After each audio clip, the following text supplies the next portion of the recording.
오늘 강의 주제는 죽음의 의학적 종교적 이해가 되겠습니다.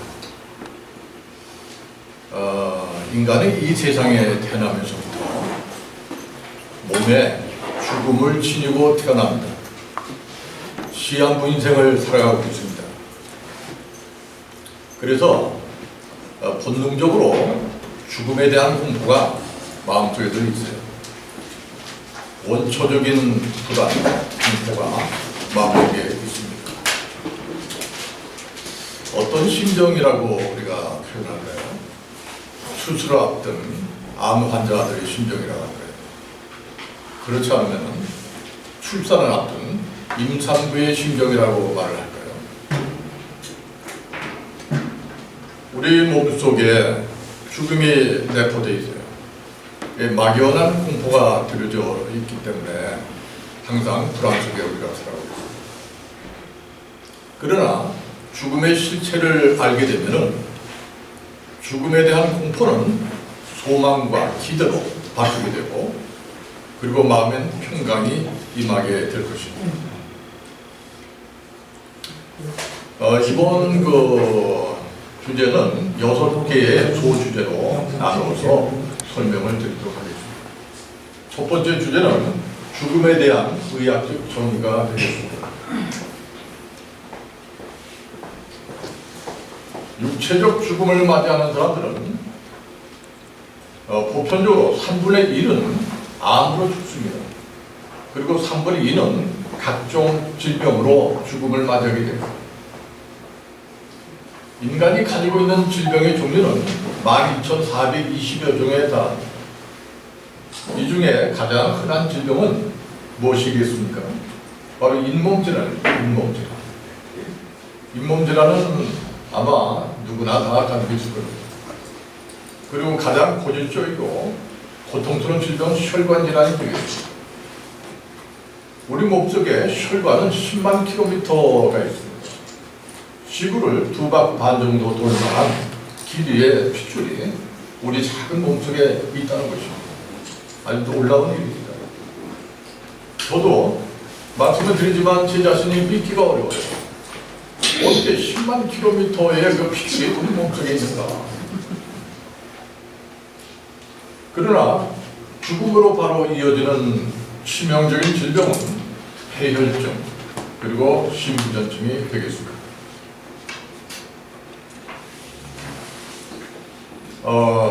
사람이 죽음에 이르기까지는 심장이 멈추는 상황에 동반됩니다. 그리고 심장이 멈추면서 뇌로 피를 공급하는 활동이 바로 멈추게 됩니다. 뇌로 피가 공급되지 않은 상태가 10초에서 20초 정도가 지속되면 뇌파가 사라지게 됩니다. 뇌파는 우리 의식을 담당하는 부분이기 때문에 뇌파가 사라지게 되면 의식이 없어지고 결국 죽음에 이르게 되는 것입니다. 죽음은 임상적 죽음과 생물학적 죽음으로 나눌 수가 있습니다. 임상적인 죽음은 심장이 멈추고 호흡이 그치고 뇌 활동이 정지되었지만 다시 심장이나 호흡을 다시 이제 활성화시키게 되면 소생이 가능한 그런 상태가 됩니다. 물에 빠진 사람이나 사고로 심장이 멎은 사람들에게 심폐소생술은 유용하게 활용이 될 것입니다. 그러나 죽음이 임박한 노인 환자들 또는 말기암 환자에게는 심폐소생술은 불필요한 것입니다. 생명의 출생만큼이나 힘들어온 것이 바로 이러한 생명의 멈춤과 소생입니다. 생명이 멈춰지는 순간에도 어떤 세포는 한동안 죽음의 소식을 접하지 못한 채 제 할 일을 계속하고 있습니다. 우리 몸속에 있는 DNA 유전자들도 한동안 죽음의 소식을 접하지 못합니다. 그냥 활동을 계속 유지하고 있습니다. 따라서 이때 장기 이식도 가능한 것입니다. 이와 같이 죽음은 인간의 세상에 태어나는 것처럼 어느 한순간 불쑥 나타나는 것은 아닙니다. 심장 박동이 멈췄다고 하더라도 두뇌가 산소 부족으로 영구적인 손상을 입기 전까지 다시 소생할 수만 있다면, 다시 작동할 수만 있다면 인간의 신체는 아무 일도 없었다는 듯이 다시 정상으로 회복이 되는 것입니다.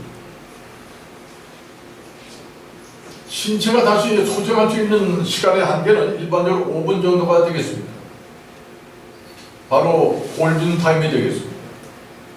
그러나 그 시간이 경과하면은 산소 결핍으로 인해서 뇌가 치명적인 손상을 입게 됩니다. 그래서 육체 조직들이 부패하면서 소생이 전혀 불가능한 상태가 돼서 생물학적 죽음이 오게 되는 것입니다. 이 생물학적 죽음이 바로 궁극적인 죽음인 것입니다. 결론적으로 죽음을 다시 정의한다면 의사들은 심장, 폐, 그리고 뇌의 불가역적 정지 상태를 죽음으로 정의합니다. 죽음의 징후로서는 심장 박동 정지, 호흡 정지, 그리고 광반사 소실, 그리고 동공 확대, 이런 징후가 나타날 때 죽음으로 설명하는 것입니다. 그러나 생물학적 죽음은 뇌와 신체의 모든 조직이 부패되는 과정으로 혈액순환이 정지된 뒤에 1시간 후면은 심장, 폐 등이 부패되죠. 2시간이 지나면 간이 부패되기 시작합니다. 그리고 수시간이 지나면 피부가 부패되기 시작합니다.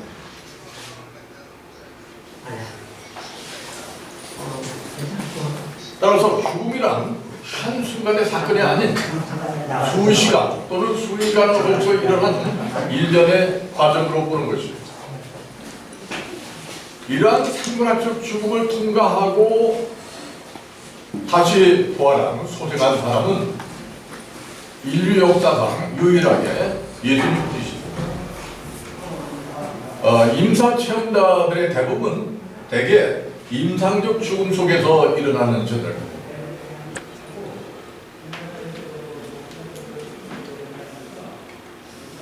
두 번째 주제는 인간은 자신의 죽음을 알고 있는 유일한 존재이다. 임상적 죽음이든 생물학적 죽음이든 인간은 자기 몸의 변화를 본능적으로 느끼며 알 수 있는 그런 다각적 존재이기 때문에 죽음이 다가오기 시작하면 누구나 언제 자신의 죽음을 맞이하게 될 것인가를 분명히 알게 됩니다. 거역할 수 없는 죽음의 마지막 절박한 현실이 밀물처럼 밀려오게 된다는 것입니다. 그리고 스스로 깨닫게 되는데 세 가지 문제를 깨닫게 됩니다. 첫째는 나도 이제 가는구나 하는 것을 깨닫게 됩니다. 지금까지는 주위 사람들, 다른 사람들만 가는 줄 알았는데 이제 내 차례가 됐구나 하는 것을 깨닫게 된다. 두 번째는 아무것도 가지고 갈 수 없구나 하는 것을 깨닫게 됩니다. 내가 모은 재산, 명예, 모든 그 업적들이 다 한순간에 물고 부서나 없어집니다. 세 번째는 인생이 결국 나그네 길이었구나 하는 것을 깨닫게 됩니다. 임종의 순간에는 한 생이 파노라마처럼 돌아가면서 한순간에 인생이 나버리게 되는 것입니다. 인간만이 유일하게 자신의 죽음을 알 수가 있습니다. 간혹 짐승들도 자신의 죽음을 알아차리기도 합니다. 그러나 그것은 이성적으로 아는 것이 아니라 그냥 본능적으로 느낄 뿐입니다.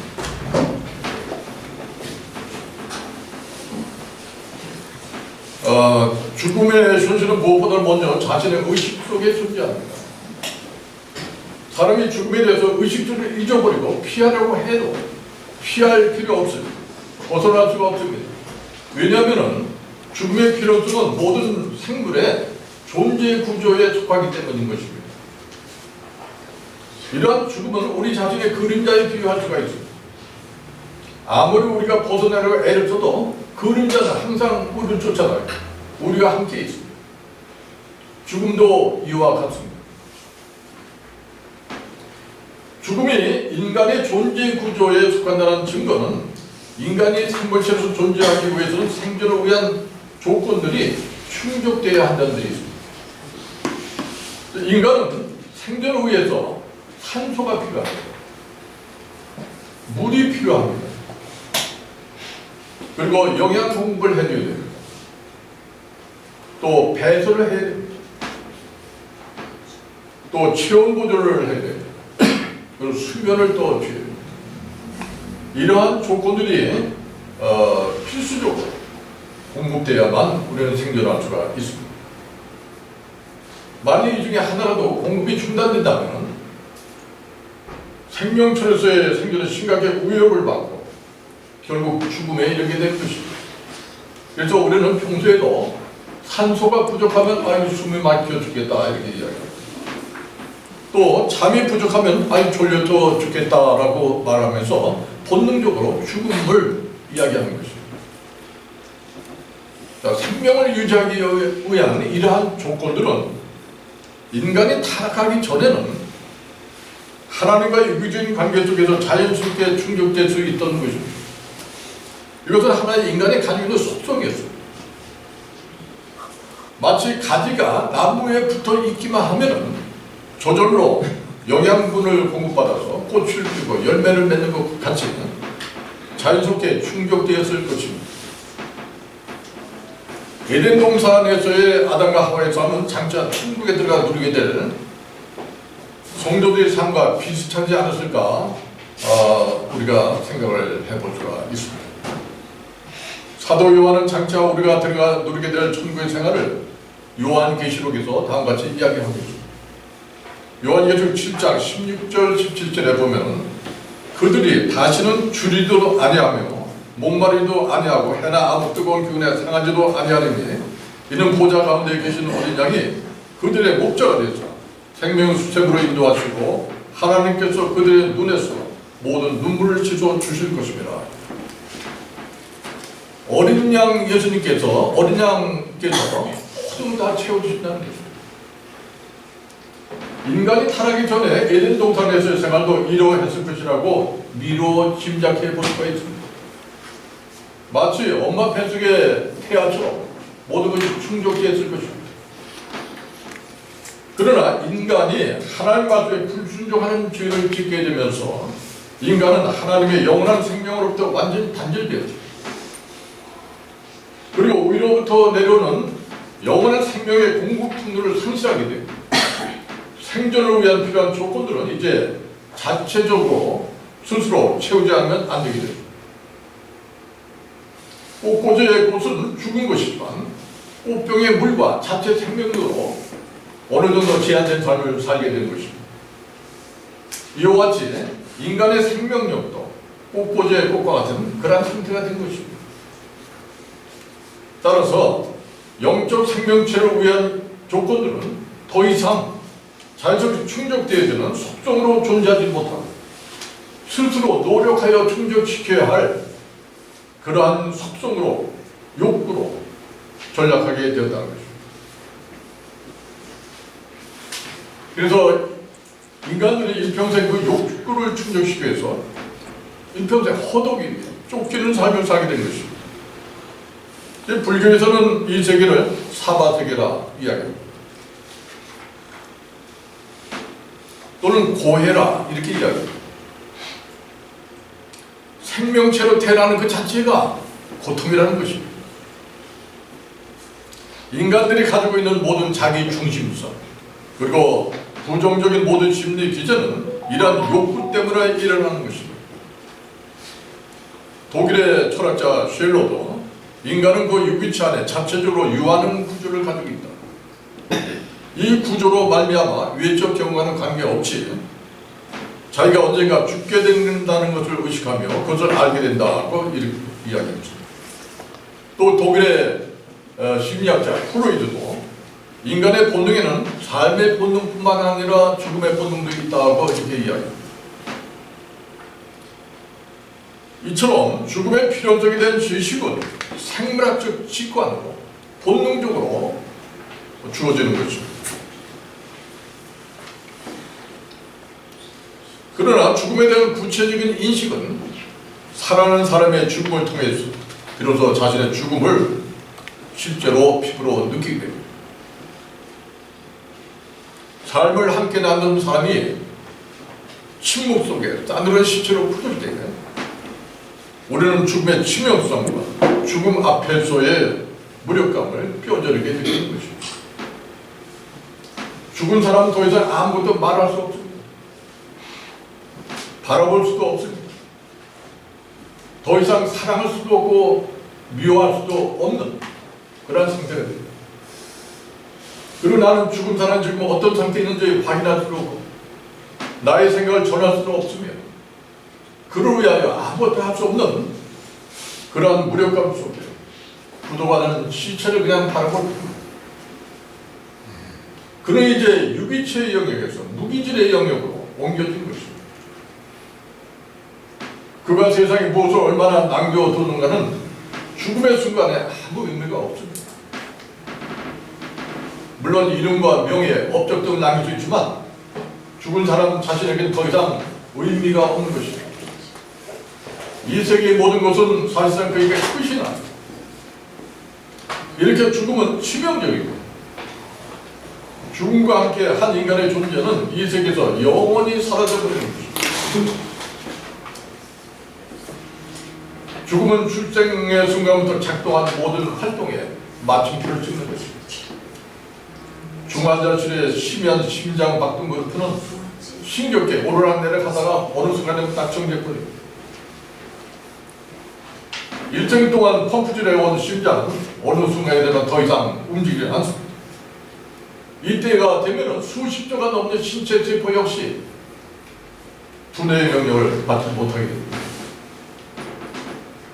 그러므로 죽음은 땅 위에 있는 삶의 냉정한 끝입니다. 완전히 단절입니다. 아무도 돌이킬 수 없고 없었던 것으로 만들 수도 없죠. 다시 수정할 수도 없고 고칠 수도 없는 삶의 궁금증, 살아가는 사람의 그동안 시체에서 경험되는 것입니다. 일반적으로 이와 같은 죽음은 늙은 다음 삶의 마지막 시간에 오는 것이라고 우리는 생각합니다. 그러나 죽음은 단지 삶의 마지막 순간에 오는 것이 아니라 우리의 삶 한가운데 있는 현실이라고 말할 수가 있습니다. 독일의 철학자 하이데거의 말과 같이 죽음은 인간의 세상에 태어난 순간 인간의 삶 속으로 점점 더 다가오면서 삶과 함께 실존하는 현실이라고 말할 수가 있습니다. 죽음이 없으면 생명이라는 말도 의미가 없습니다. 죽음이 있기 때문에 생명이 있는 것입니다. 따라서 죽음은 생명과 함께 공존합니다. 돌멩이는 생명이 없기 때문에 돌멩이가 죽었다는 말도 하지 않습니다.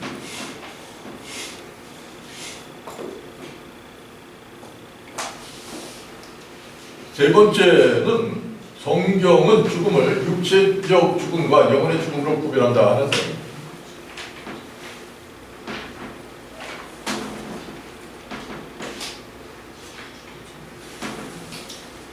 성경에서는 죽음을 육체적 죽음과 영혼의 죽음으로 구별해서 말하고 있습니다.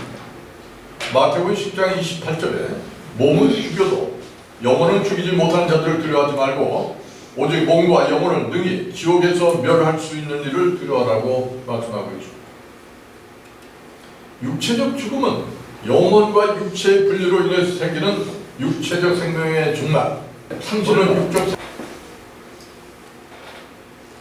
육체적 죽음은 육체의 자연적 관계들이 분리되어져 흙으로 돌아가는 것을 의미할 뿐이지 영혼까지 없어지는 인간 존재의 멸주를 포함시켜서 말하는 것은 아니라는 것입니다. 웨스트민스터 신앙 고백서에서도 사람이 죽은 뒤에 그 몸을 흙으로 돌아갔을 때 오직 그 영혼은 죽지도 아니하며 자지도 않는 것이요 불멸의 몸을 가지고 그 영혼을 벌내주신 하나님께로 돌아가는 것이라고 했습니다. 죽지도 않고 자지도 하는 것이다. 그런데 여호와의 증인 같은 사람들은요 사람이 죽으면 그 영혼은 깊은 잠에 빠져든다고 해요. 그리고 부활할 때 호련히 깨어서 부활한다 이렇게 얘기합니다. 이 영혼 수면설입니다. 그러나 웨스민스터 신앙 고백서에 보면은 영혼은 죽지도 아니하며 자지도 아니한 것이다 이렇게 이야기합니다. 또 사도 바울은 고린도 교인들에게 만일 땅에 있는 우리의 장막집이 무너지면 하나님께서 지으신 손으로 지은 것이 아니요 하늘에 있는 영원한 집이 우리에게 있는 줄 아느니라고 말씀하고 있습니다.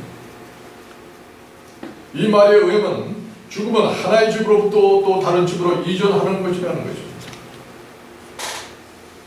다시 말해서 육체적 죽음은 생명의 끝이 아니라 영의 세계로 들어가기 위한 자연스러운 과정이라는 것입니다. 그러나 영혼의 죽음은 인간의 죄로 인해서 그 영혼의 하나님과 분리가 되고 하나님과의 관계가 끊어진 상태를 말합니다. 결국 죄를 지은 영혼은 마지막 날에 흰보자 심판을 받고 영원한 지옥불에 떨어지게 되는데 이것이 둘째 사망으로 영혼의 죽음인 것입니다. 요한계시록 20장 13절에서 15절 말씀을 보면 바다가 그 가운데서 죽은 자들을 내주고 또 사망과 음부도 그 가운데서 죽은 자들을 내주매 각 사람이 자기 행위대로 심판을 받고 사망과 음부도 불못에 던져지니 이곳은 둘째 사망과 불못이라. 누구든지 생명책에 기록되지 못한 자는 불못에 던져지더라 이렇게 말씀하고 있습니다.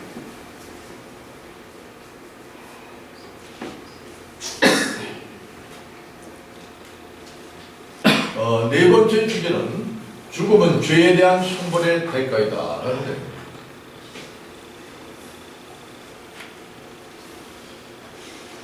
그런데 현재 우리 인간들이 당하는 죽음은 자연스러운 과정이 아니라 죄에 대한 형벌의 대가라고 성경은 말씀하고 있습니다. 로마서 6장 23절에 죄의 삭은 사망이라. 죄 때문에 사망이 왔다는 것입니다. 하나님은 인간을 본래부터 허무하게 또는 죽음으로 소멸된 존재로 인간을 만드시지 않으셨습니다. 다만 인간의 불순종과 죄 때문에 자기 자식뿐만 아니라 다른 피조물과 그리고 자연 환경까지 질병과 고통 그리고 죽음 속에 몰아넣게 된 것이라고 합니다. 창세기 3장 17절에서 18절에 보면 아담에게 이르시는 네가 내 아내 말을 듣고 내가 네게 먹지 말라 한 나무의 열매를 먹었으며 땅은 너로 말미암아 저주를 받고 너는 내 평생에 수고하여 그 소선을 먹으며 땅이 내게 가시덤불과 엉겅퀴를 내린다. 땅은 너로 말미암아 저주를 받는다는 거죠. 본래 하나님께서는 인간을 포함한 모든 생물은 변화와 성장을 통해서 완전해지도록 창조를 하셨습니다. 따라서 인간도 하나님의 형상을 닮아갈 계속 성장하며 발전하게 됩니다. 누가복음 2장 52절에 예수는 지혜와 키가 자라가며 하나님과 사람에게 더욱 사랑스러워 하시더라 했습니다. 하나님이신 예수님도 육신을 입고 있는 이상 성장하고 변화해 가신다는 거죠. 인간의 변화의 과정은 4단계로 우리가 설명할 수가 있습니다. 남자의 정자와 여자의 난자가 만나서 수정되면서 태아의 삶을 살게 됩니다. 태아가 태어나게 되면 육체의 삶을 살게 됩니다. 그리고 육체가 죽음을 맞이하게 되면 영체의 삶을 살게 됩니다. 육체와 영혼이 다시 결합해서 부활하게 되면 부활체의 삶을 살게 됩니다. 이 4단계를 거쳐서 인간은 성장하고 발전하게 됩니다. 불교에서도 부활을 말하고 있습니다. 그러나 불교에서의 부활은 업에 따른 다양한 종으로서의 부활입니다. 다시 말해서 착한 사람은 사람으로 다시 태어나고 악한 사람은 짐승으로 태어난다는 것입니다. 윤회를 위한 부활이라고 말할 수가 있습니다. 그러나 기독교의 부활은 한 인간으로서의 변화의 과정입니다. 성화를 완성하기 위한 한 과정입니다. 그리고 영예적인 천국으로 들어가기 위한 부활을 말하고 있는 것입니다. 그렇다면 죽음이란 무엇인가? 죽음이란 무엇인가? 결국 죽음은 인간이 새로운 차원의 영적 세계로 들어가기 위한 성질의 변화에 불과한 것입니다. 즉 죽음은 소멸이 아니라 변화의 한 과정이라는 것입니다. 인간의 생명은 그 모습 계속 탈바꿈하고 변화해요. 그러나 생명 자체는 결코 소멸되지 않고 존재한 상태에서 다른 상태로 계속 변화되어 가는 과정을 거치게 됩니다. 마치 물은 액체이지만 수증기가 돼서 기체로 변하고 때로는 얼음이 되어 고체로 변합니다. 마찬가지로 생명은 영생하지만 언제나 고정된 모양으로 머물러 있지는 않습니다. 사람들은 존재의 상태가 변하는 과정을 죽음이라고 이야기합니다. 그러나 그것은 육체가 탈바꿈하는 과정일 뿐이지 결코 생명이 멸절되는 것을 의미하는 것은 아닙니다. 우리는 자연 환경 속에서도 이러한 탈바꿈하는 현상을 보게 됩니다. 매미도 탈바꿈하게 됩니다. 매미는 2주간을 14일간 정도 삽니다. 2주 동안 살다가 나무에 올라갑니다. 나무에 올라가서 알을 낳습니다. 그러면 알은 부화가 돼가지고 애벌레가 돼가지고 애벌레가 땅에 떨어집니다. 땅에 떨어진 애벌레는 땅속에 파고 들어가서 군뱅이가 되어서 7년을 삽니다. 그 7년 후에 군뱅이가 다시 나와서 그리고 나무 가지에 올라가서 등이 딱 벌어질 때 거기에서 매미가 나오게 됩니다. 자, 이런 탈바꿈 과정을 거쳐서 매미도 또 탄생하게 되는 것입니다.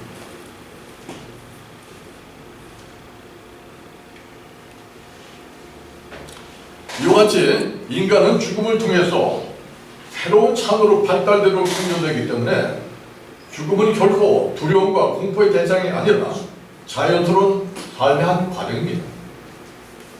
인간이 에덴 동산에서 타락하기 전에 만일 죽음이 있었다면 어떤 죽음이 있었을까요?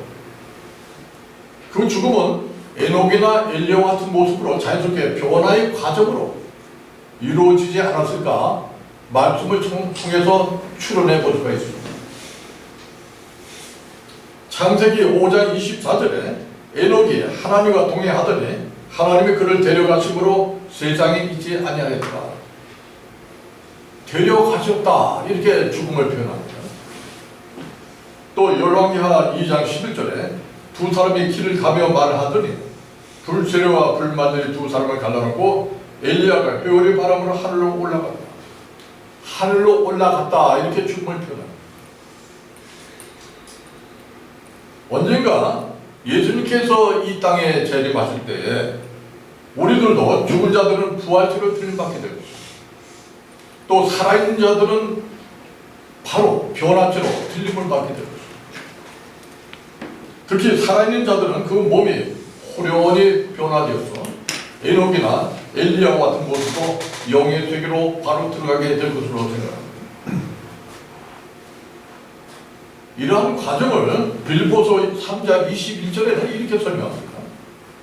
그는 만물을 자기에게 복종하게 하실 수 있는 자의 역사로 우리의 낮은 몸을 자기 영광의 몸의 형체와 같이 변하게 하시리라.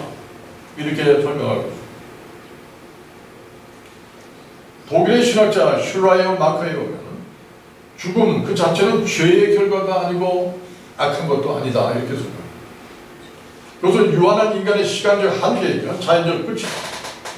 그러나 죄로 말미암아 이루어진 인간의 의식은 자연적인 것을 악한 것으로 경험하며 하나님의 심판으로 두려워하게 된다 이렇게 이야기합니다. 또 스위스의 신학자 갈 바르고도 죽음은 그 자체로서 심판이 아니다. 죽음은 유한한 인간의 한계이며 자연에 속한다. 그러나 인간이 현실적으로 당하는 죽음은 죄인으로서 죽음을 맞이하기 때문에 자기의 죽음을 하나님의 심판과 벌로 경험을 한다. 이렇게 설명합니다. 여인의 출산은 축복입니다.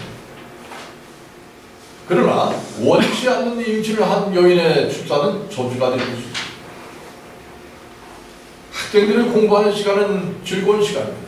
그러나 공부를 싫어하는 학생들의 공부 시간은 지겨운 시간이 될 것입니다. 잠자는 시간은 행복한 시간입니다. 그러나 불면증 환자의 잠잘 시간은 고통스러운 시간이 될 것입니다.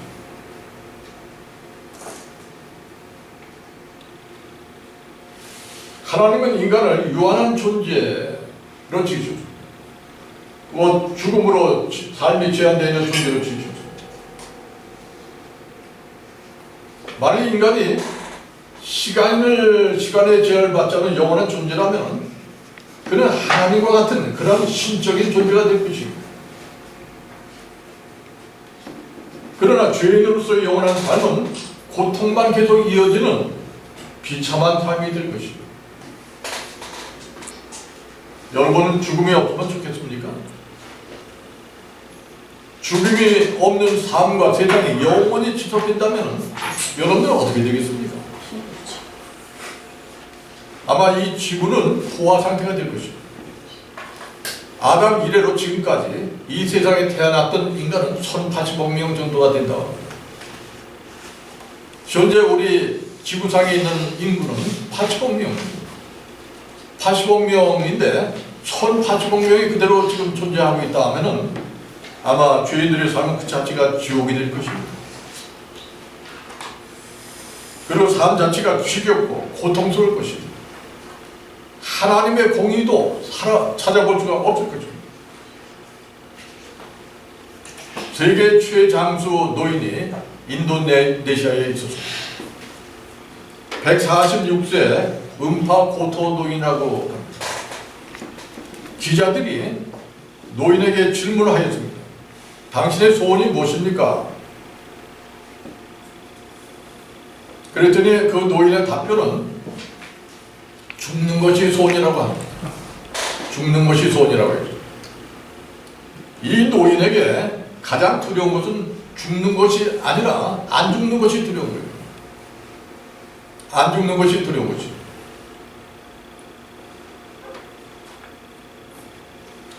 인간의 삶이 시간적으로 제한되어 있다고 하는 것은 모든 피조물과 마찬가지로 인간의 죽음도 하나님의 창조 질서에 속한 것이라고 우리는 생각할 수 있습니다. 히브리서 9장 27절에 한 번 죽는 것은 사람에게 정해진 것이요 그 후에는 심판이 있으리니 그랬어요. 한 번 죽는 것은 사람에게 정해진 것이라고 했어요. 모든 생물체는 저마다의 수명을 가지고 이 세상에 태어납니다. 개나 고양이나 소는 15년을 삽니다. 말은 30년을 삽니다. 그리고 코끼리는 70년을 삽니다. 거북이는 150년 삽니다. 쥐는 보편적으로 3년을 삽니다. 인간은 120년을 산다고 합니다. 그런데 한 대학에서 쥐를 가지고 수명에 대한 실험을 했어요. 두 그룹으로 나눴습니다. A그룹의 쥐는 무균실에서 최대의 영양 공급을 해주고 쾌적한 환경에서 생활하게 했습니다. B그룹의 쥐는 통상적인 환경에서 영양 공급도 부실하고 스트레스를 받으면서 생활하게 했습니다. 그랬더니 그 결과는 B그룹의 쥐는 2년이 지나면서 활동량이 서서히 줄어들고 먹이 활동도 못하다가 병이 들어서 죽었죠. A그룹의 쥐는 왕성하게 활동하다가 기대 수명 3년을 다 채운 다음에 자연스럽게 죽었다고 합니다. 따라서 우리 인간도 평소에 몸 관리를 잘 한다면 자신의 기대 수명 120년을 다 채우고 건강한 모습으로 육체를 떠날 수 있을 것입니다. 마치 모세의 죽음과 같이 육체를 떠나게 될 것입니다. 신명기 34장 7절에 보면 모세가 죽을 때 나이 120세였으나 그의 눈이 흐리지 아니하였고 기력이 쇠하지 아니하였더라. 눈이 흐리지 않고 기력이 쇠하지 않았다는 것입니다. 죽을 때.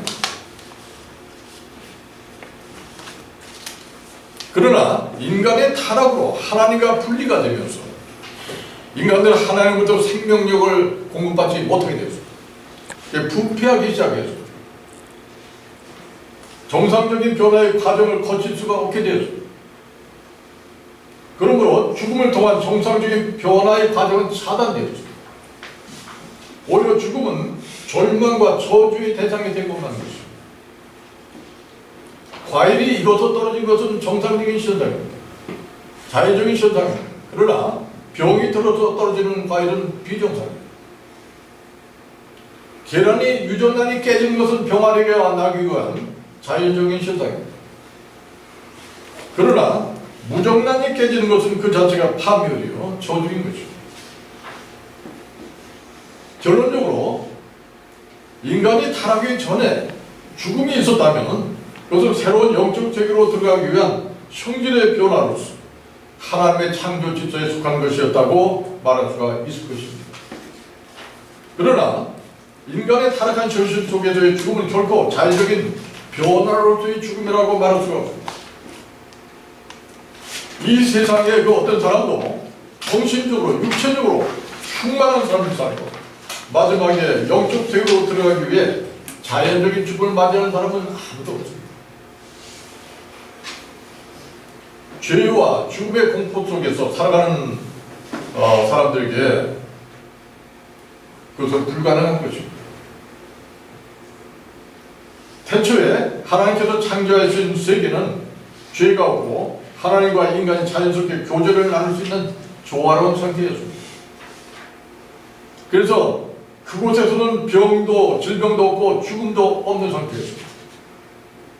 그러나 아담과 하와가 사탄의 유혹에 넘어가서 자신의 의지로 선악과를 따먹고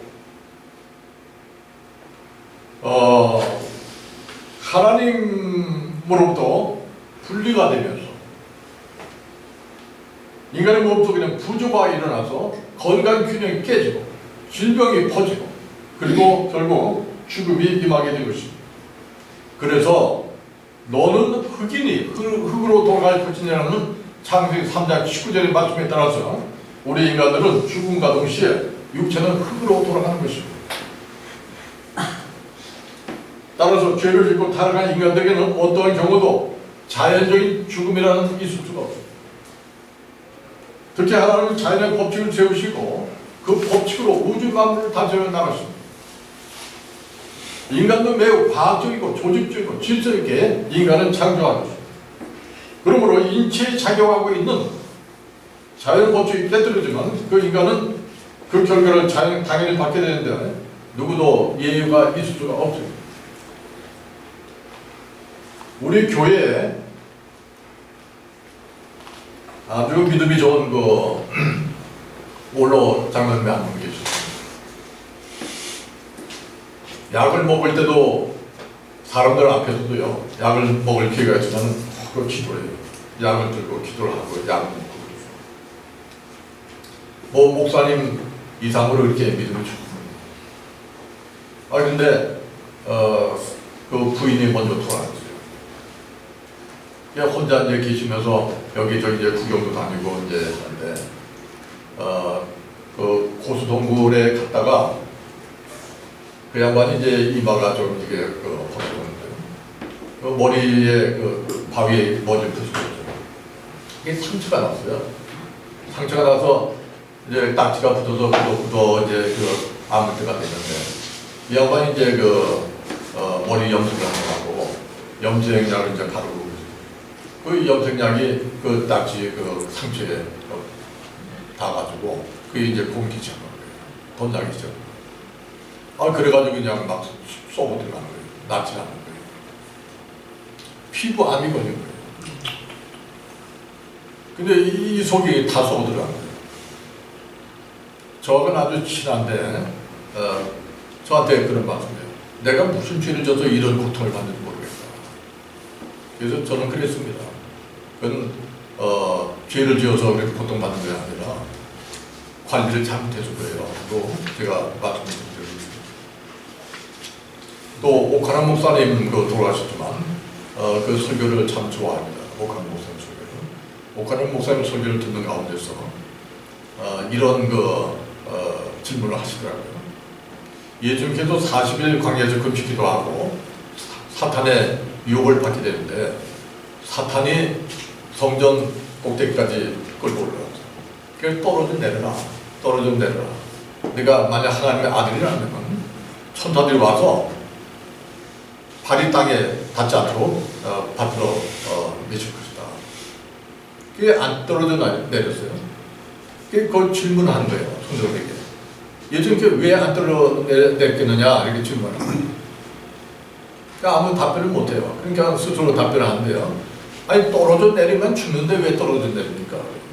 난 그래서 옛날에 듣던 얘기 때문에 경건하게 이렇게 말씀하시네. 예수님께서 떨어져 죽는다고 이렇게 떨어져만 죽는다고 하니 그런 말씀하시나 했는데 그게 보니까 진리예요. 인간의 몸을 입고 있는 이상 먹지 않으면 배고픈 거예요. 예수님도요. 잠을 못 자면 졸린 거예요. 떨어져 내리면 죽는 거예요.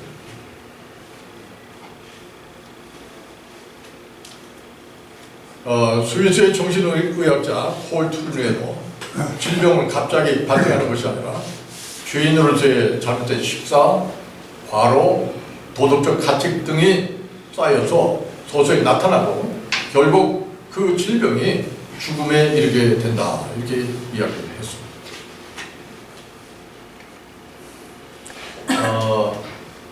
지금 시간이 어떻게 그냥 할까요?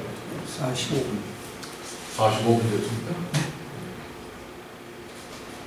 조금 쉬었다 할까요? 한 5분만. 예. 한간씩. 보세요.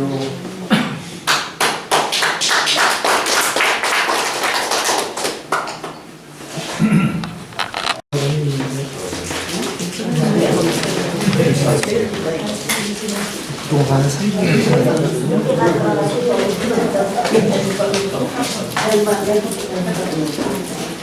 이번 4번째 구속사적인 섭리 속에 사라질 것이다 하는 내용입니다.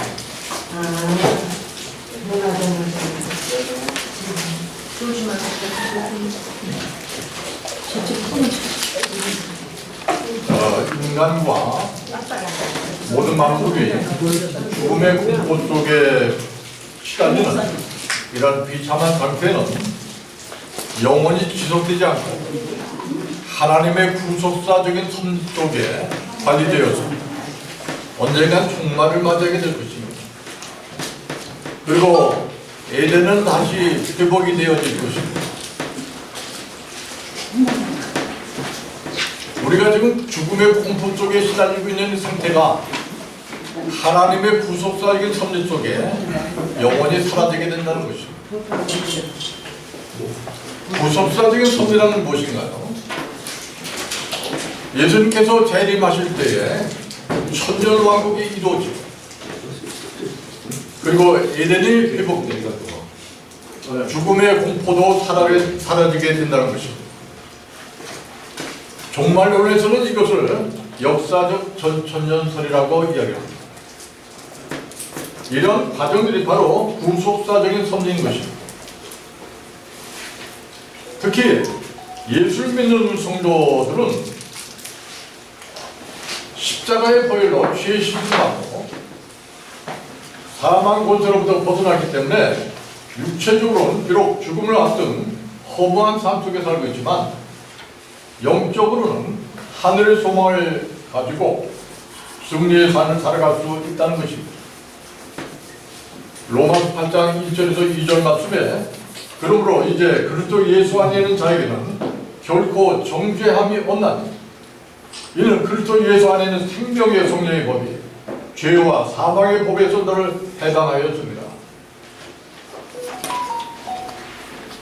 더 나아가서 성도들은 육체적인 욕망을 억제하고 세상의 유혹을 떨쳐버리고 영적 성장을 이루게 되면서 육체적 죽음은 보다 완전한 성화로 나가는 기회가 된다는 것입니다.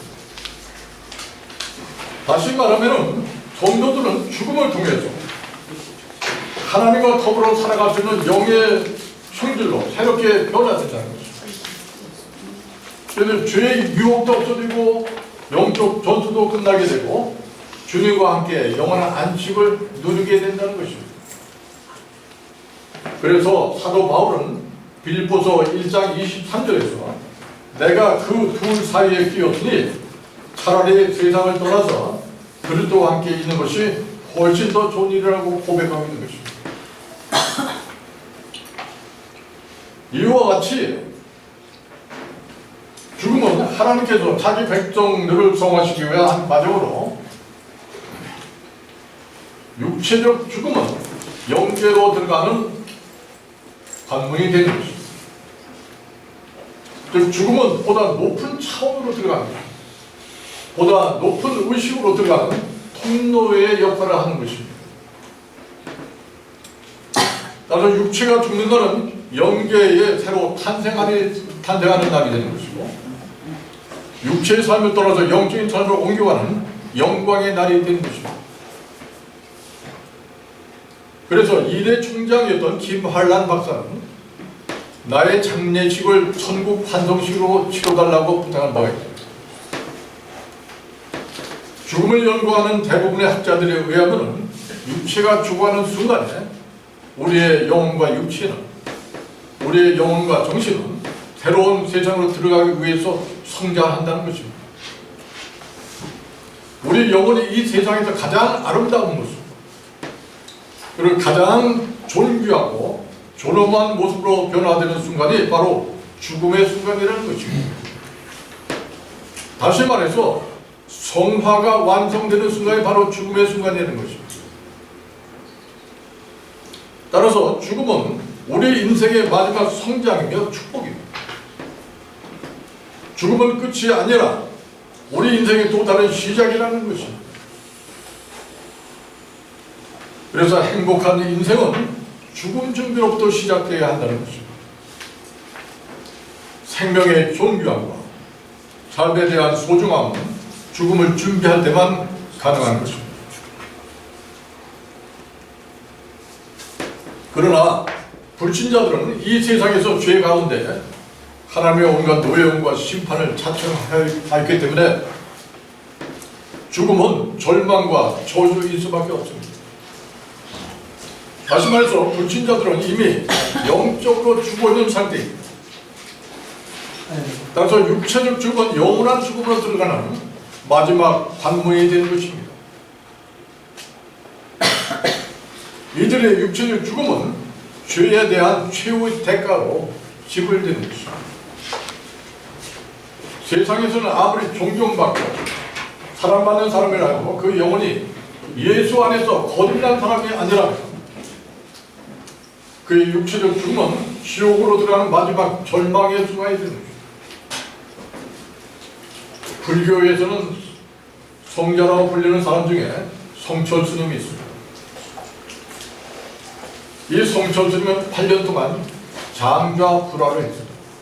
그런데 등을 땅에 대지 않고 앉아서만 잠을 자고 그리고 수행을 하고 있습니다. 얼마나 놀랍습니까? 등을 땅에 대지 않아요. 또 10년 동안 무건 수행을 했어요. 10년 동안 말 한마디 하지 않고 수행을 했다는 거죠. 자, 이렇게 평생 동안 초인적인 수행을 살다간 훌륭한 스님이라고 일컬어집니다. 종종 추대를 받고도 물은 물이요 산은 산이로다 하는 법어만 발표하고 취임식에 참석도 하지 않는 명예욕도 전혀 없는 그런 사람입니다. 이러한 성철 스님이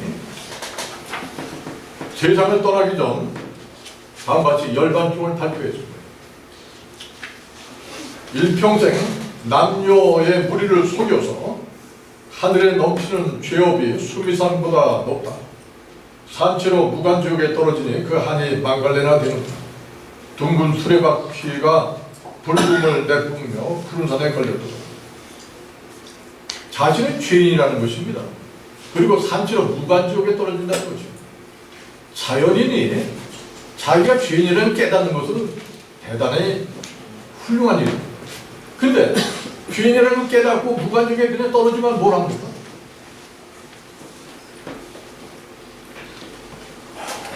죄인을 깨닫고 돌아서였어야 되는데 그냥 무관중에 떨어진다고 고백하고 떨어져요. 자, 불신자들이 들어가는 지옥에는 선이 전혀 없습니다. 완전히 악한 자들만 들어가는 것입니다. 이곳에는 죽고 싶어도 죽을 수가 없어요. 그들의 고통은 계속 고통이 계속되는 거죠. 여기는 더 이상 죽음도 없고 영원한 고통만 있는 세계입니다. 세상에서는 팔다리 등 어느 한 부분이 떨어져 나가면 그걸로 끝납니다. 극심한 고통도 모면할 수 있습니다.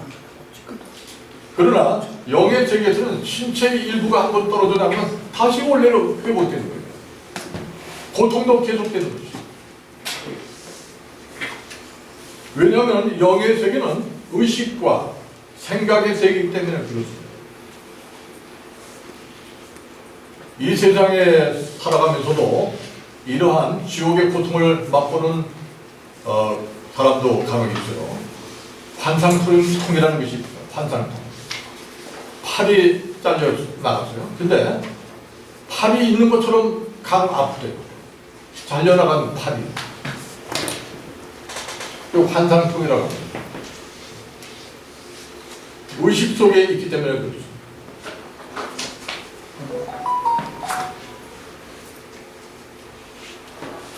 그럼에도 불구하고 이 세상에서의 육체적 죽음은 원래 영적 세계로 들어가기 위한 자연스러운 변화의 과정이기 때문에 선한 사람이든 악한 사람이든 상관없이 육체를 떠난 순간에 아무런 고통도 두려움도 느끼지 않습니다.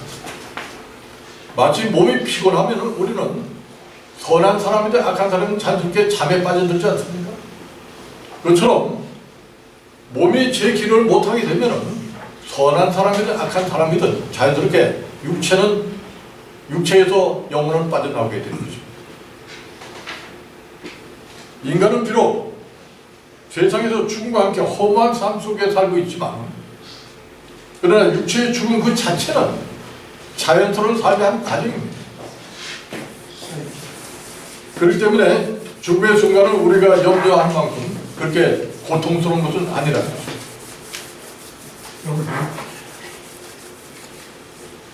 마지막으로 물질 세계와 영의 세계는 일관된 세계입니다.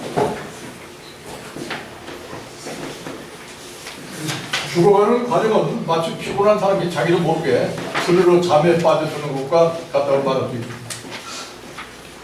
그래서 성경은 많은 사례를 통해서 죽음을 잠에 비유를 하고 있습니다. 다윗은 환난 가운데 있을 때 나의 눈을 밝히소서 두렵건대 내가 사망의 잠을 잘까 하오며라고 했죠.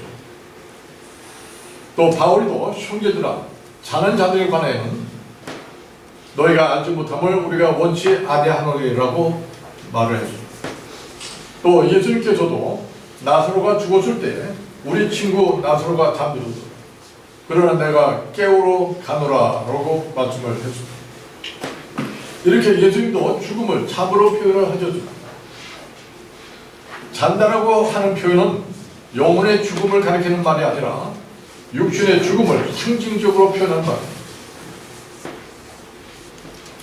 그리스의 시인 호모는 서사시 일리아드에서 잠을 죽음의 흉내로 불렀습니다. 잠과 죽음은 비슷한 점이 아주 많습니다. 우선 잠과 죽음은 휴식을 얻는다는 점에서 비슷합니다.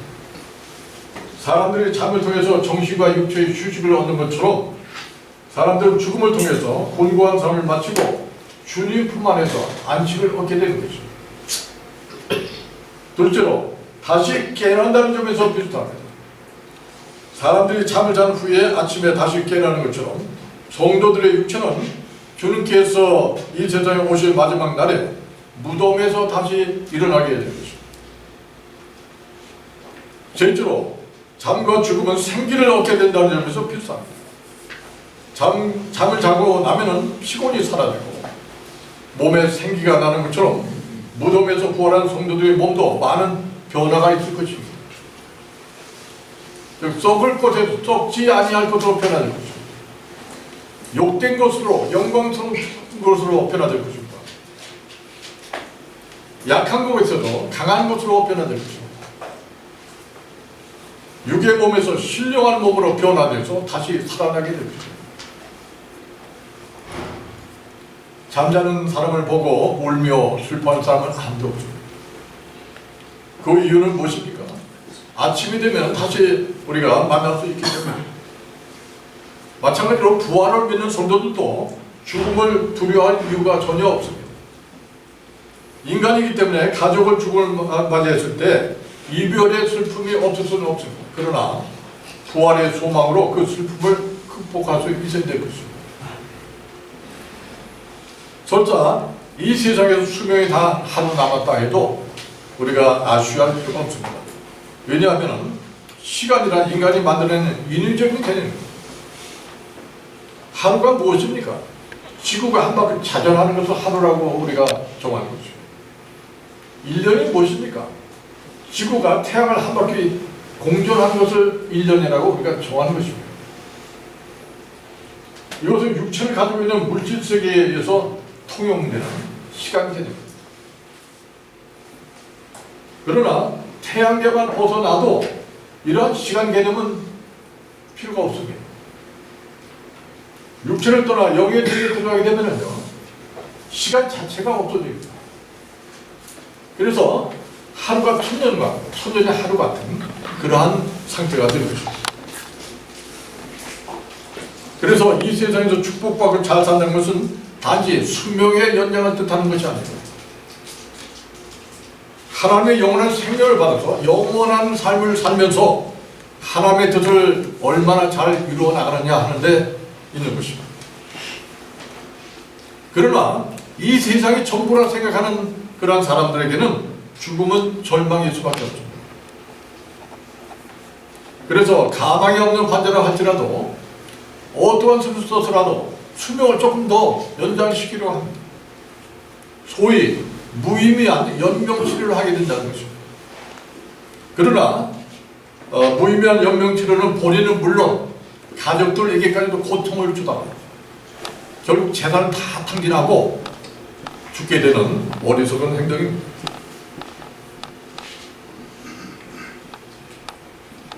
이와 같이 현세와 내세는 관계가 없는 단절된 세계가 아닙니다. 서로 밀접한 관계로 이어지는 일관된 세계입니다. 그리고 그 삶은 일직선상에 연속되는 하나의 삶인 것입니다. 다만 그 변화는 육의 생활에서 영의 생활로 옮겨가는 상태의 변화에 지나지 않는 것입니다. 마치 우리가 깨어 있을 때나 잠들어 있을 때나 동일한 하나의 삶인 것 같이 현세와 내세도 동일한 똑같은 하나의 삶인 것입니다. 이 세상의 생활은 영혼의 발달에 있어서 맨 처음 시작은 첫 번째 삶입니다. 내세에 가서는 그 다음의 삶을 또 거쳐야 될 것입니다. 즉 물질 세계에서 죽음을 통해서 육체를 벗은 영혼은 영의 세계에서 영체로서 삶을 또 살게 될 것입니다. 천주교의 김수환 추기경도 세상을 떠나기 전에 다음같이 이렇게 이야기했습니다. 죽음은 영원한 세계로 들어가는 관문이다. 그러나 죽음 이후는 표보지 않은 책과 같다. 이렇게 자기 자신을 죽음에 대한 개념을 이야기했습니다. 따라서 영의 세계의 나그네도 물질 세계와 마찬가지로 모든 상황과 체제에는 비슷합니다. 그래서 영의 세계는 여러 계층으로 나눠져 있고 상급도 여러 가지가 있습니다. 물질 세계에서 자기 영혼이 발달되고 성화된 정도에 따라서 해당되는 그쪽으로 가는 것입니다. 고린도전서 3장 8절에 심는 이와 물 주는 이는 한 가지나 각각 자기가 일한 대로 자기의 상을 받으리라 했습니다. 영의 세계는 정의롭고 공평한 사회인 것은 틀림없습니다. 그러나 평등한 사회는 아니라는 것입니다. 마찬가지로 지옥도 악하고 고통스러운 곳이지만 사람마다 받게 될 그 형벌의 정도는 그 고통에 따라서 수많은 차이가 있을 것입니다. 그리고 마지막 변화의 단계를 거치게 됩니다. 예수님께서 이 땅에 재림하실 때 낙원에 있던 영혼은 다시 땅속에 묻혀있는 육체와 결합하게 되고 부활하게 되어서 영화로운 천국에서 주님과 함께 부활체로서의 삶을 살게 될 것입니다. 영원한 낙원의 길을 가던 우리 인간의 영혼은 주님이 계시는 영계에 도달하고서야 비로소 자기 완성을 하는 것으로 볼 것입니다.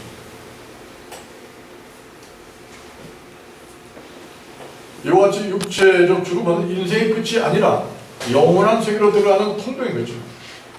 다시 말해서 우리 인생은 천국으로 들어가는 여정인 것입니다. 아무쪼록 한 번 주어진 이 삶이 절망과 저주의 삶이 아니라 축복과 은총의 삶이 되었습니다. 영원한 나라인 천국에서 다시 만나 뵙기를 간절히 소망하면서 오늘 강의를 마치도록 하겠습니다.